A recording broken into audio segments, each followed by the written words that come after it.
고난주간 둘째 날입니다. 오늘 우리가 함께 묵상할 본문은 베드로가 예수님을 3번 부인한 내용과 또 가롯 유다의 비참한 최후를 담고 있습니다.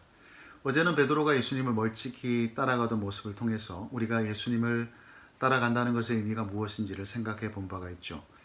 오늘은 예수님의 제자들 중에서 특별히 임팩트가 남달랐던 두 사람을 묵상해 보려고 합니다. 베드로와 가롯 유다. 사실 이 두 사람의 차이는 넘어지고 난 이후에서 발견됩니다. 베드로는 예수님이 미리 예고하신 것처럼 여종 앞에서 예수님을 3번 부인하고 또 저주하고 맹세까지 했습니다. 베드로가 닭 울음소리를 듣고는 예수님이 하신 말씀이 생각나서 심히 통곡했습니다.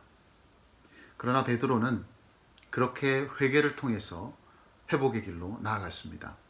결국 초대교회의 위대한 지도자로 회복될 수가 있었죠.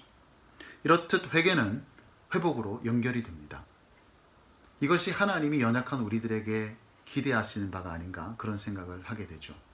반면에 가롯 유다는 은30에 예수님을 팔아넘겼습니다. 예수님이 정죄를 받고 빌라도에게 넘겨지려고 할 때 가롯 유다는 양심의 가책을 느끼게 됩니다. 그래서 성경에도 보면 스스로 뉘우쳤다 그렇게 기록하고 있죠. 자신이 받은 은30을 대제사장들과 장로들에게 다시 돌려주려고 하지만 그들이 받지를 않습니다. 그래서 가롯 유다는 그 은30을 성소에 던져놓고 자신은 스스로 목매어 자살하고 말죠.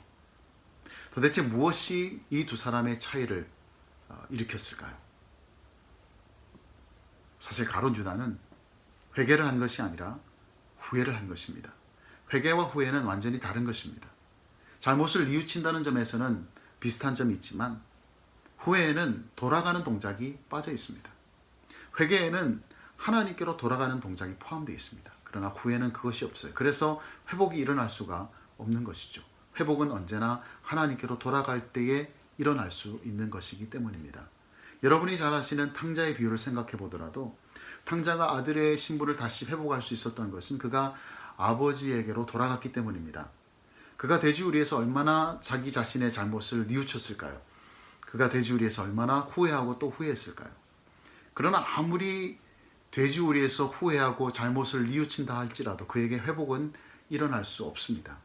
그곳에서 일어나 아버지에게로 돌아갔을 때야 비로소 그에게 회복이 일어날 수 있었던 것이죠. 우리가 예수님을 따라가는 길, 사실 길도 문제지만 우리 자신이 문제일 때가 더 많습니다. 길의 상태와 상관없이 우리는 자주 넘어지고 죄를 범하고 유혹에 빠지기도 합니다. 길이 좋으면 좋아서 길이 나쁘면 나빠서 우리는 실족하게 되죠. 우리는 단 한순간도 우리 자신을 장담할 수 없는 그런 존재입니다. 그러나 문제는 우리가 죄를 범하고 실수하고 넘어지는 것이 문제가 아닙니다. 후회하면서 주저앉아 있는 것이 문제입니다. 주저앉아 있는 그곳에서 일어나서 하나님께로 돌아가지 않고 이러면 안 되는데 그렇게 여전히 그 상태에 머물러 있는 것이 문제라는 것이죠. 중요한 것은 우리가 죄를 범했을 때, 우리가 실수했을 때, 우리가 넘어졌을 때 다시 회개함으로 주님께로 돌아가는 것입니다. 우리가 예수님을 따라가는 길은 완벽한 모습으로 따라가는 게 아닙니다. 그렇게 할 수 있는 사람이 존재하지 않아요. 우리는 예수님을 따라가지만 그 길에서 넘어지기도 하고 실수하기도 하고 죄를 범하기도 합니다. 그런데 우리에게는 회개를 통한 회복의 길이 열려 있습니다. 그게 바로 십자가예요. 우리가 고난주간을 보내고 있지만 예수님의 그 십자가의 고난이 의미하는 바가 무엇이겠습니까? 이제 우리에게 회개를 통한 회복의 길이 열렸다는 거예요. 우리는 그렇게 회개를 통한 회복을 경험하면서 예수님을 따라가는 것입니다. 이제 오늘 또 하루가 시작이 됩니다. 우리 자신을 돌아보면서 곰곰이 생각해 보기를 원합니다. 내가 더 이상 하지 말아야 할 일들, 내가 일어나 하나님께로 돌아가야 될 일들이 무엇인지를 한번 생각해 보기를 바랍니다.